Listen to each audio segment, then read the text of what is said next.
हाय, मैं रचना वर्मा।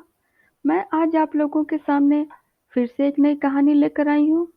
ये कहानी रवींद्रनाथ टैगोर जी द्वारा लिखी गई है। इस कहानी का नाम है भिखारन। इस कहानी को शुरू करने से पहले मैं आप लोगों से एक रिक्वेस्ट करना चाहती हूँ। अगर ये कहानी आप लोगों को पसंद आ रही है तो प्लीज़ इसको लाइक और सब्सक्राइब करिए। तो चलिए शुरू करते हैं। कहानी भिखारिन। अंधी प्रतिदिन मंदिर के दरवाजे पर जाकर खड़ी होती। दर्शन करने वाले बाहर निकलते तो वह अपना हाथ फैला देती और नम्रता से कहती, बाबूजी, अंधी पर दया हो जाए। वह जानती थी कि मंदिर में आने वाले सहृदय और श्रद्धालु हुआ करते हैं। उसका यह अनुमान असत्य न था। आने जाने वाले दो चार पैसे उसके हाथ पर रख ही देते। अंधी उनको दुआएं देती और उनकी सहृदयता को सराहती। स्त्रियाँ भी उसके पल्ले में थोड़ा बहुत अनाज डाल दिया करती थीं। सुबह से शाम तक वह इसी प्रकार हाथ फैलाए खड़ी रहती। उसके पश्चात मन ही मन भगवान को प्रणाम करती और अपनी लाठी के सहारे झोपड़ी का पथ ग्रहण करती। उसकी झोपड़ी नगर से बाहर थी। रास्ते में भी याचना करती जाती, किंतु राहगीरों में अधिक संख्या श्वेत वस्त्रों वालों की होती, जो पैसे देने की अपेक्षा झिड़कियां दिया करते हैं। तब भी अंधी निराश न होती और उसकी याचना बराबर जारी रहती। झोपड़ी तक पहुँचते पहुँचते उसे दो चार पैसे और मिल जाते। झोपड़ी के समीप पहुँचते ही एक 10 वर्ष का लड़का उछलता कूदता आता और उससे चिपट जाता। अंधी टटोलकर उसके मस्तक को चूमती। बच्चा कौन है, किसका है, कहाँ से आया, इस बात से उसे कोई परिचय नहीं था। 5 वर्ष हुए पास पड़ोस वालों ने उसे अकेला देखा था। इन्हीं दिनों एक दिन संध्या समय लोगों ने उसकी गोद में एक बच्चा देखा।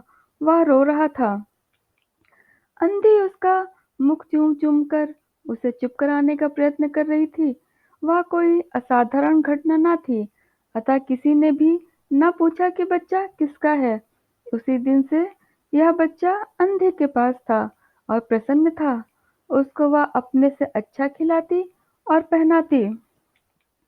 अंधी ने अपनी झोपड़ी में एक हांडी गाड़ रखी थी।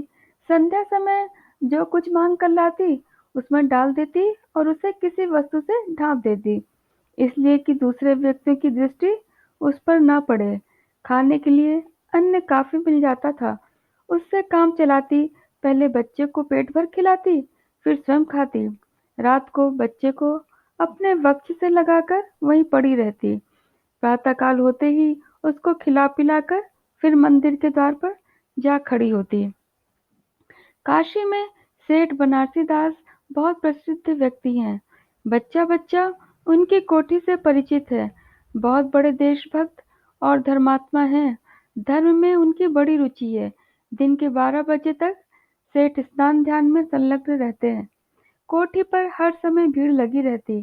कर्ज के इच्छुक तो आते ही थे, परंतु ऐसे व्यक्तियों का भी तांता बंधा रहता जो अपनी पूंजी सेठ जी के पास धरोहर के रूप में रखने आते थे। सैकड़ों भिखारी अपनी जमा पूंजी इन्हीं सेठ जी के पास जमा कर जाते।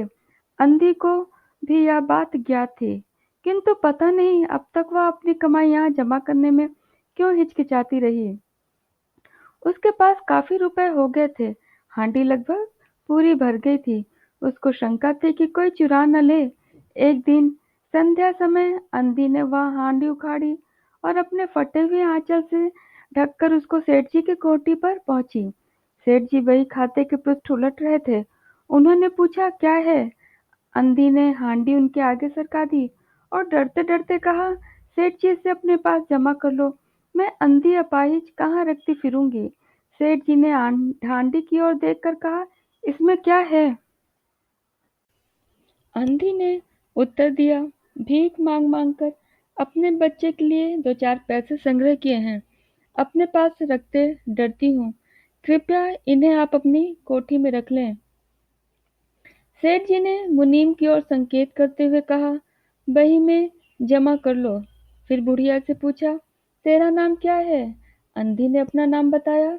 मुनीम जी ने नकदी गिनकर उसके नाम से जमा कर ली और वह सेठ जी को आशीर्वाद देते हुए अपनी झोपड़ी की राह चली गई। 2 वर्ष बहुत सुख के साथ बीते। इसके पश्चात एक दिन लड़के को ज्वर ने आ दबाया। अंधी ने दवा दारू की, झाड़ फूक से भी काम किया, टोने टोटके की परीक्षा की, परंतु संपूर्ण प्रयत्न व्यर्थ सिद्ध हुए।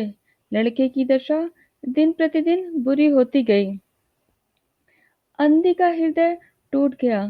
साहस ने जवाब दे दिया, निराश हो गई।